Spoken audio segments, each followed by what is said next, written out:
My name is Cindy Bell, and today I will be reading for you Days with Frog and Toad by Alfred Lobel. I chose this book because my mom used to read it to me a lot as a kid, and before that my grandma read it in her classroom when she was a teacher, so it's just a very important book to my childhood, and I always loved the illustrations in it and the stories and just the bantering between Frog and Toad. So first let me begin by reading the short story Tomorrow, and then I will read the short story The Shivers. Tomorrow. Toad woke up. "Drat," he said. "This house is a mess. I've so much work to do." Frog looked through the window. "Toad, you're all right," said Frog. "It is a mess." Toad pulled the covers over his head. "I will do it tomorrow," said Toad. "Today I will take life easy." Frog came into the house. "Toad," said Frog, "your pants and jacket are lying on the floor." "Tomorrow," said Toad from under the covers. "Your kitchen sink is filled with dirty dishes," said Frog. "Tomorrow," said Toad. "There is dust on your chairs." "Tomorrow," said Toad. "Your windows need scrubbing," said Frog. "Your plants need watering." "Tomorrow," cried Toad. "I will do it tomorrow."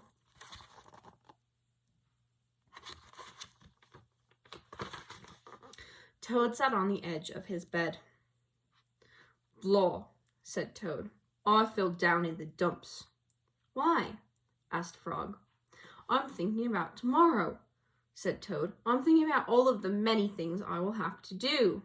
"Yes," said Frog. "Tomorrow will be a very hard day for you."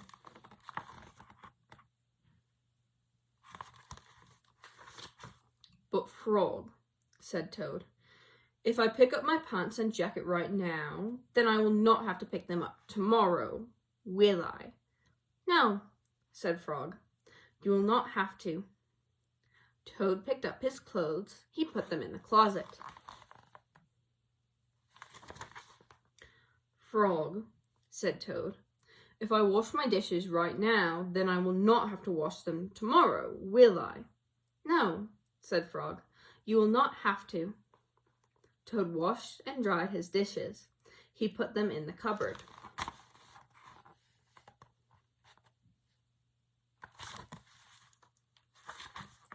"Frog," said Toad, "if I dust my chairs and scrub my windows and water my plants right now, then I will not have to do it tomorrow, will I?"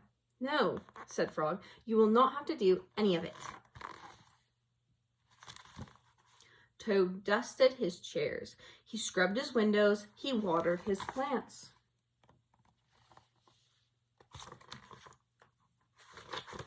"There," said Toad. "Now I feel better. I am not in the dumps anymore." "Why?" asked Frog. "Because I've done all that work," said Toad. "Now I can save tomorrow for something I really want to do." "What is that?" asked Frog. "Tomorrow," said Toad, "I can just take life easy." Toad went back to bed. He pulled the covers over his head and fell asleep. The end.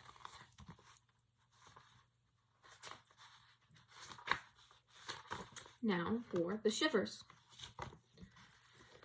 The night was dark and cold. "Listen to the wind howling through the trees," said Frog.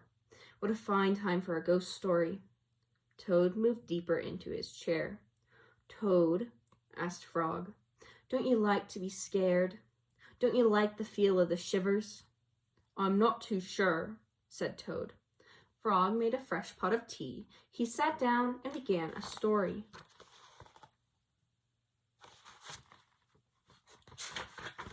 "When I was small," said Frog, "my mother and father and I went out for a picnic.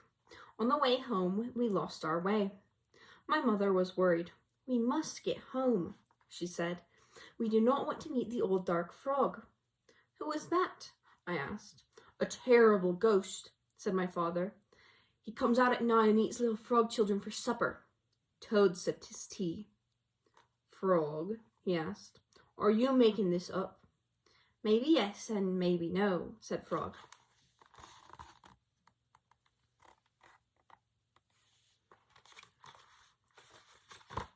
My mother and father went to search for a path.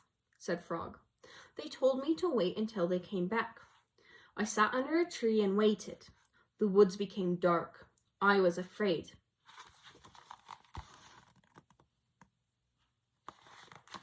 And then I saw two huge eyes. It was the old, dark frog. He was standing near me.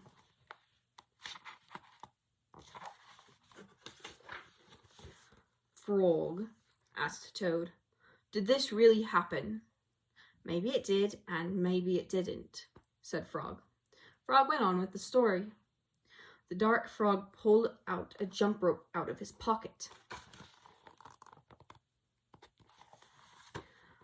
I am not hungry now, said the dark frog. I have eaten too many tasty frog children, but after I jump rope 100 times, I will be hungry again. Then I will eat you. The dark frog tied one end of the rope to the tree. Turn for me, he shouted. I turned the rope for the dark frog. He jumped 20 times. I'm beginning to get hungry, said the dark frog. He jumped 50 times. I'm getting hungrier, said the dark frog. He jumped 90 times. I'm very hungry now, said the dark frog.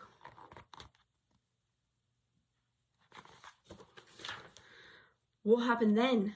Asked Toad. I had to save my life, said Frog.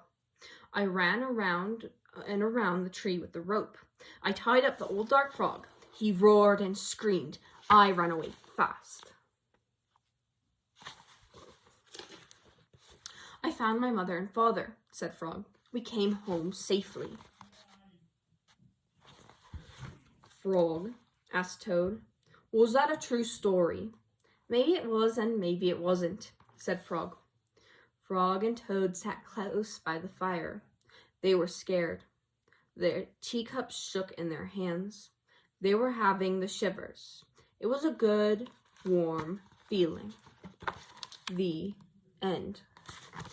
Thank you for listening to Days with Frog and Toad by Alfred Lobel, The Shivers, and Tomorrow. Thank you.